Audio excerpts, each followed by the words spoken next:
Hi, this is Wayne from Interface Visual, and for the past several years, my camera of choice for real estate photography has been an A6300 with a 10 to 18 millimeter zoom lens. I actually chose this camera not because of image quality, which is important, but I chose it because of the weight and the size. As a real estate photographer, you have to take your camera into a house from room to room. I wanted the lightest, smallest camera possible. And again, the third thing would be image quality, and the image quality on this is actually really good. Now, I do have a full frame camera, and this is it. This is the A7 III with the Sony Zeiss 16 to 35.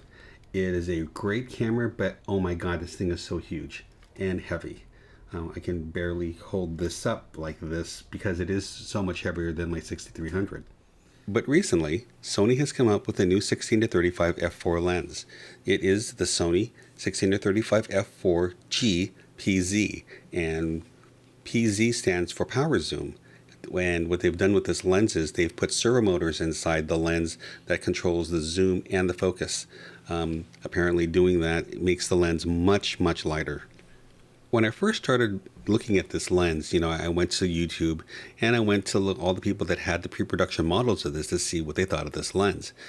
One of the things that was alarming to me was the distortion at like 16 and 18. There was just so much distortion that I'm like, this lens probably isn't for me. But I realized that these were pre-production models that they were dealing with. So I was hoping that the production models that they actually sent out didn't have this problem. And a great surprise to me is that the distortions on wider angles is actually pretty good. So this is at 14 millimeter and this is at f4.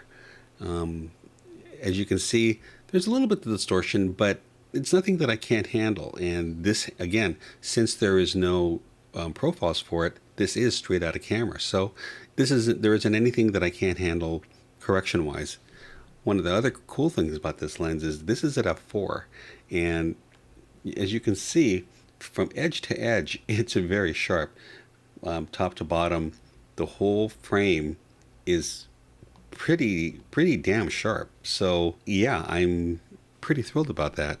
So this is close up. We're going to step back a little bit and actually do a whole building.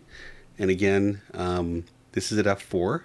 Sharpness is from side to side is really good. And yes, there's that distortion on the building. I didn't correct the verticals on this because this is just straight out of camera.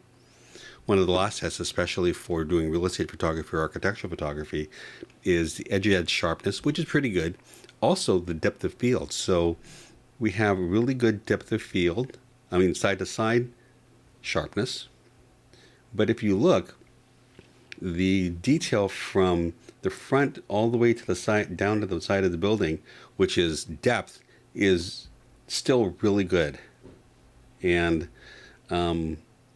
it's kind of hard on some lenses, especially some lower quality wide angle lenses that will do side to side and give me that great depth of field. So yeah, I'm actually pretty thrilled with this lens, with the test so far. Well, I'm excited. I, of course, will give a more in-depth review after I shoot it on a real job.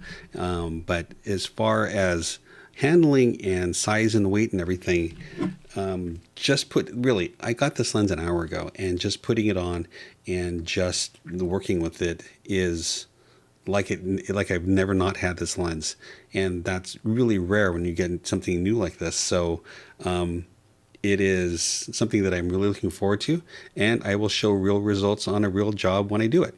I'm Wayne from Interface Visual, and subscribe.